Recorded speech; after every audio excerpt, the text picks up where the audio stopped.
Bwana Yesu asifiwe sana. Leo ninapenda nikushirikishe juu ya kujitafuta katika neno la Mungu.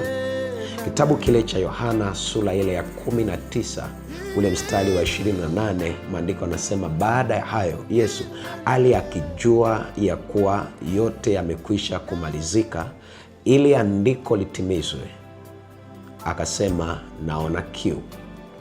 Katika mstari huu tunaona mambo kadhaa ya kutusaidia.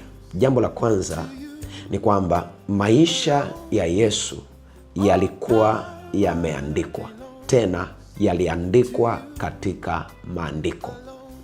Ukisoma vizuri hapa unaona hapo inaposema ili andiko litimizwe, akasema naona kiu, ili baadaye apewe siki kwenye ile sifongo itimie kama vile ilivyokuwa imeandikwa.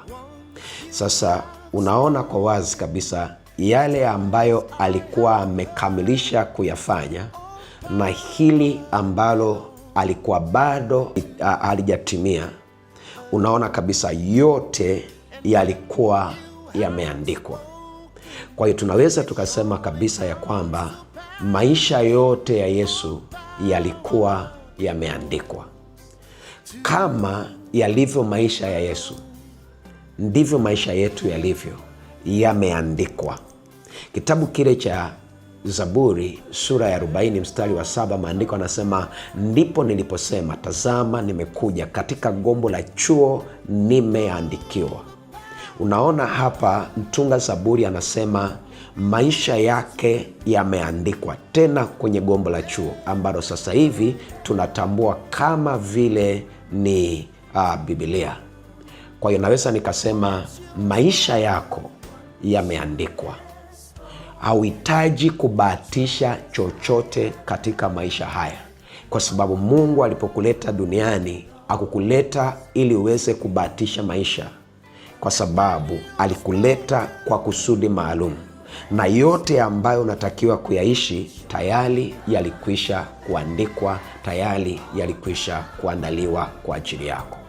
Mungu anajua nini hasa ufanye ufikie kwenye hatima yako.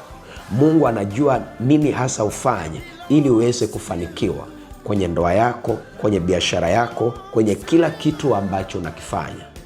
Hata kama maisha yako leo hii hayako sawa, elewa kabisa ya kwamba maisha yako yaliyoandikwa ni mema ambayo Mungu amekuandikia, kwa sababu anakuwazia yaliyo mema. Kazi yetu kubwa ni kuhakikisha kwamba tunaenda mbele za Mungu na kumuuliza ni nini hasa alichokiandaa kwa ajili yetu, ili sasa yeye atufunulie. Ninakuombea leo ya kwamba Mungu atakufunulia yale yote yaliyoandikwa kwa ajili yako, nayo yatatokea katika jina la Yesu. Jambo la pili ni hili, ya kwamba Yesu alikuwa akitafuta na kujua yaliyoandikwa kuhusu maisha yake katika maandiko. Ukisoma kitabu kile cha Luka sura ya 4 kuanzia mstari wa 16 hadi ule mstari wa 21, baada ya kusoma maneno kutoka kitabu cha gombo la Isaya, ambayo sasa hivi tunatambua ni kama Isaya 61:1 hadi 2, akasema maneno haya yametimia masikioni mwenu. Kwa hiyo naona kabisa Yesu aliweza kwenda kwenye gombo la Isaya, alafu baada ya kupitia lile lote akaja akaona maeneo yanayohusu maisha yake, akaliona neno linalohusu maisha yake. Na sisi vivyo hivyo tunaweza tukaenda kwenye neno la Mungu, tunaweza tukaenda kwenye Biblia na tukaweza tukapata maneno yanayohusu maisha yetu, yanayohusu hatima zetu, yanayohusu ndoa zetu, yanayohusu mafanikio yetu, yanayohusu biashara zetu. Na kazi yetu kubwa ni kwenda kwenye neno la Mungu na kulitafakari mpaka tumejiona humo. Kazi yetu ni kujipata na kujitafuta na kujipata katika neno la Mungu. Mtu wa Mungu, hakikisha haujitafuti kwa watu, bali unajitafuta kwenye neno la Mungu mpaka unajipata, mpaka unajipata. Nami ninakuombea ya kwamba Mungu atakusaidia ujipate katika neno la Mungu. Inawezekana unasumbuka leo hii na laana, ila ukisoma maandiko utakuja kujipata ya kwamba wewe umebarikiwa kwa baraka zote za rohoni ndani yake Kristo. Unasumbuka na dhambi, utakuja kujipata ya kwamba wewe hautatawaliwa na dhambi, kwa sababu hauko chini ya sheria, bali uko chini ya neema. Mtu wa Mungu, jitafute kwenye neno la Mungu, utajipata. Na jambo la tatu ambalo natamani kuambia ni kwamba Yesu aliweza kuyaishi yote yale yaliyoandikwa kwa ajili ya maisha yake.